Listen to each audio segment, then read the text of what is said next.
Hello guys, this is Ashwini అండి. నేను present for ఎవర్లో మేనేజర్గా వర్క్ చేస్తున్నాను. నేను ఇప్పుడు మీతో నా టెస్ట్ మనీ అనేది షేర్ చేసుకుంటాను. అంటే ఏంటంటే, నేను ఫర్ ఎవర్లో జాయిన్ అయిన దగ్గర నుంచి మేనేజర్ అయ్యే వరకు నా సక్సెస్ జర్నీని ఒకసారి చెప్తాను. నేను బీటెక్ కంప్లీట్ చేశానండి. భద్రాచలం నుంచి మాట్లాడుతున్నాను. ప్రజెంట్ హైదరాబాద్లో ఉంటాము.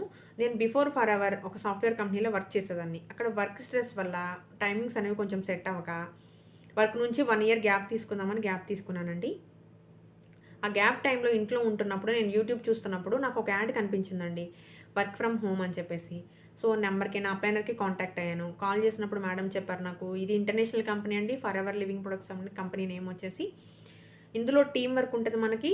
ఫస్ట్ ఒక 3 డేస్ మీరు జూమ్ మీటింగ్స్ అటెండ్ అవ్వాలి. ఎందుకు అంటే వర్క్ గురించి, కంపెనీ గురించి క్లియర్గా అర్థమవుతుంది. ఆపర్చునిటీ క్లియర్గా సార్ ఎక్స్ప్లెయిన్ చేస్తారు. మీకున్న డౌట్స్ అనేవి నేను క్లియర్ చేస్తాను అని చెప్పారు. సో ఓకే ఓకే అని చెప్పేసి నేను ఒకసారి గూగుల్ ఓపెన్ చేశానండి. అంటే ఆన్లైన్ ఆపర్చునిటీ కదా, అన్నోన్ పర్సన్కి కాల్ చేశాను కదా, ఎలా ట్రస్ట్ చేయాలని చెప్పేసి గూగుల్ ఓపెన్ చేశాను. నాకున్న నాలెడ్జ్ని బట్టి గ్లాస్ డోర్ అనే ఒక యాప్లో ఒక కంపెనీ రిజిస్టర్ అయ్యి ఉంది అంటే నాకు జెన్యూన్ అని నాకున్న నాలెడ్జ్ అదండి. సో వెంటనే ఓపెన్ చేశాను, చూశాను. ఫర్ ఎవర్ లివింగ్ అని కొట్టగానే ఇంటర్నేషనల్ కంపెనీ అని వచ్చింది. నెంబర్ 1 బిజినెస్ ఆపర్చునిటీ అని వచ్చిందండి. ఓకే అండి, ఓకే మీటింగ్స్ విందాము, ఎలాగో ఇంట్లోనే ఉంటున్నాం కదా, కనీసం ఇంటి రెంట్‌కైనా అమౌంట్ వస్తది అన్నవి, అమౌంట్ ఎర్న్ చేయొచ్చు అన్న విధంగా నేను మీటింగ్స్ వినడానికి ట్రై చేసి ఒక